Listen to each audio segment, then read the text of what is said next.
12 hours later found the Chevy in the broiling heat of the Mendoza Desert.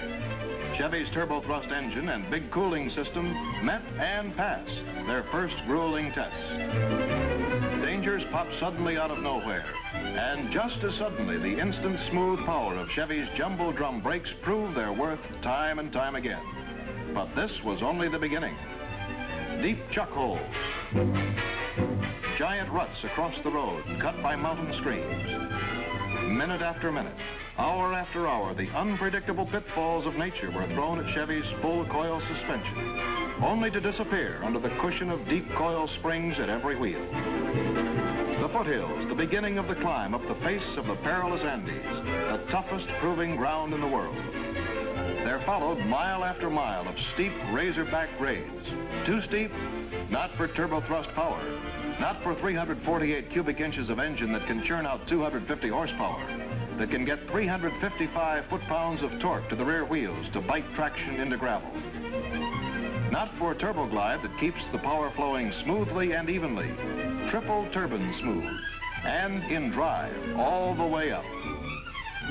A trail for mules? Yes. For horses? Yes. For an automobile? The sight of a car climbing sure-footedly and effortlessly was something the Andes mountain ranchers had never seen before. The big turbo-thrust engine performed flawlessly, and at no time did this production Chevrolet engine overheat. At no time did the radiator boil over, and at no time did the powdery dust get through the air cleaner to cripple the V8's smooth flow of power. And for the cruise comfort, Chevy's high-level ventilation kept a measured flow of air circulating through the car. Racked, pounded, wrung out, the precision control of Chevy's bull race steering enabled the drivers to unthread the corkscrew turns. With not a guardrail along the way, and with gale-like mountain winds, steering had never been put to such a test.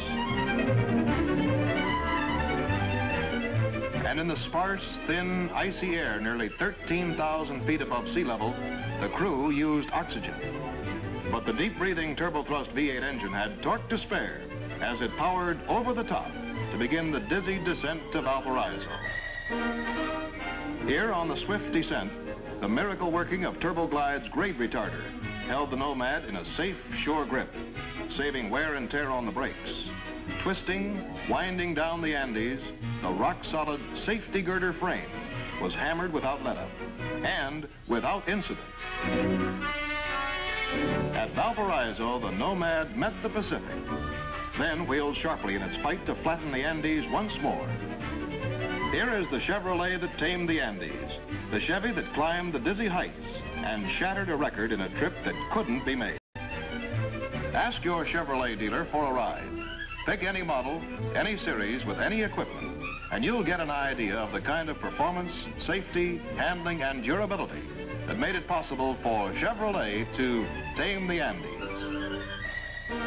41 hours and 14 minutes after leaving Buenos Aires, the Chevy returned. It had conquered the Andes. It had done a job that couldn't be done.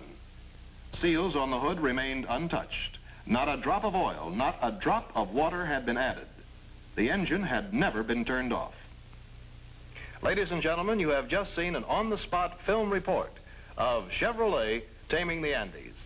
And Betty, that was an exciting trip, to say the least. Yes, it was a thrilling experience. You know, I was a Chevrolet fan before I left the States, but it takes a trip like this to really bring home what a terrific car the 1958 Chevrolet is. Incidentally, does Chevrolet have a museum where they keep models that have made these historic runs? Well, they haven't got this one. It's parked right outside. I drove it here tonight, and I'll drive it home again, and probably for many months more. The Andes trip was just a break-in run for all the driving that this Chevrolet and I are going to do together. Thank you very much, Betty Skelton. More good driving to you. And to you. If you plan to see the USA, any part of the USA, do your seeing, do your driving in a 1958 Chevrolet, the car that tamed the Andes.